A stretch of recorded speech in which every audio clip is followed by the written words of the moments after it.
You guys come up to D.C. What is your name? Nicolette. Nicolette.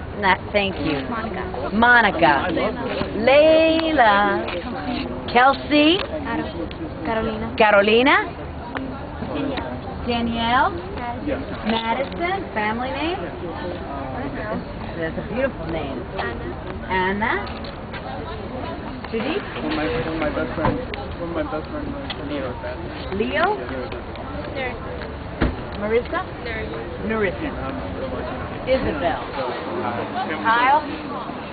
Milton? Daniel? Maria? Taylor. Thank you. Well, I am Ileana Ross-Leighton, and I've been in Congress longer than you've been alive. We won't mention that. But I got here a while back. I took the place of a congressman. Oh, this. Politicians, we talk a long time. And who had passed away, Claude Pepper, and he had been in office forever. And so I had won in a special election.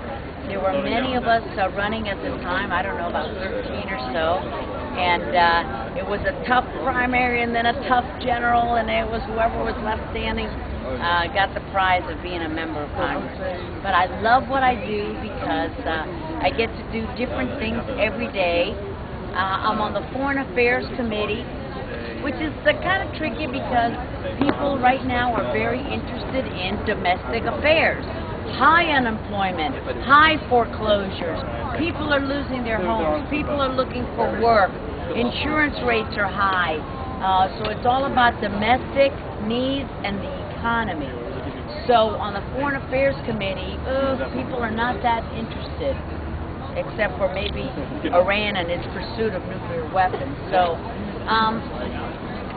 but that takes up a lot of my day because I'm the top Republican on the Foreign Affairs Committee.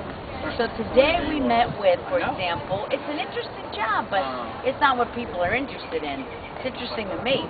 The King of Jordan, King Abdullah, he was here. We spoke about Middle East peace. We met with the Prime Minister of Malaysia, and we spoke about peace in that region. PCC's peace everywhere. From here, I will meet with the President of the Republic of Georgia. And no, I'm cold too. Where's the sun? Over there. With the Republic of Georgia. So, my day is great because I love foreign affairs. But it's difficult to explain to people what I do, and they go, "What about us? We got to take care of me." So I do a lot of domestic things as well. For example, meet with the students of Palmer Trinity, a school very near and dear to my heart. But instead of having me continue to blab on, let me take your questions. And I'm so sorry that it is chilly. It was warmer when the sun is out. Yes, thank you. Thank you for being the first. Give her a hand. It's always tough to be the first one. What inspired me to be a congresswoman? I never would have thought in a million years that I would be where I'm at. Because nobody in my family ran for office. We were not politicians. I didn't even know anything about politics. Except for the fact that having been born in Cuba, coming to the United States when I was 8, we grew up talking around our dinner table about freedom and democracy and respect for human rights. So we talked about the broader issues, but not really running for office. I wanted to be a teacher, and I became a teacher. And I taught in a private elementary school in Hialeah, Eastern Academy. My family and I purchased it. Not big like Palmer Trinity, much smaller. But and so I became a Florida certified teacher. I did my student teaching at Miami Killian High School in English. Got certified in English and journalism, elementary school. And then talking to the parents of my elementary school, knowing what their problems were, I said maybe I can help them not just in their individual problems, but help them in the bigger problems. And that's what inspired me to run for office. My parents and I sort of ran this operation. we didn't know squat about running for office. We went to a campaign school, like a seminar, and they taught us how to put together a campaign brochure, and we copied it. You know, we did different text and different photos, but I just thought, well, okay, this is how you do a campaign brochure. Little did we know that there's many ways. You probably know more about politics already than I knew.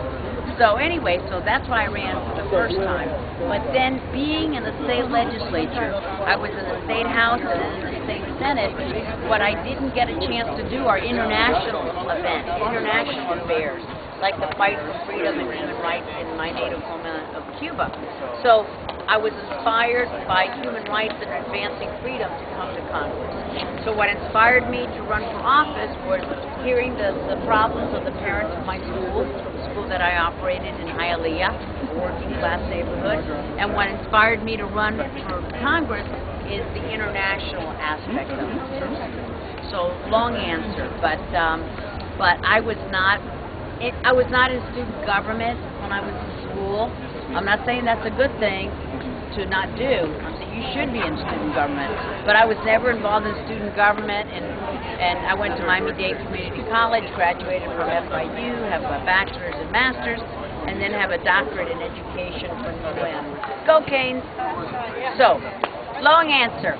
Thank you for leading the charge. Who's got another one? Yes, sir. Your views on the healthcare bill? I voted against the healthcare bill because it slashes funding for Medicare enormously, and I represent a district that's made up of a lot of senior citizens. I believe that it's a terrible tax increase on small businesses. I think that we could have gotten together in a bipartisan manner and managed to pass a bill that we all could have agreed on. For example, end the discrimination against pre-existing conditions. If you're diabetic, you're pretty much stuck with the insurance company you have because nobody else will insure you. Who's going to insure somebody who's sick? So get rid of that discrimination. Get rid of discrimination based on age and gender.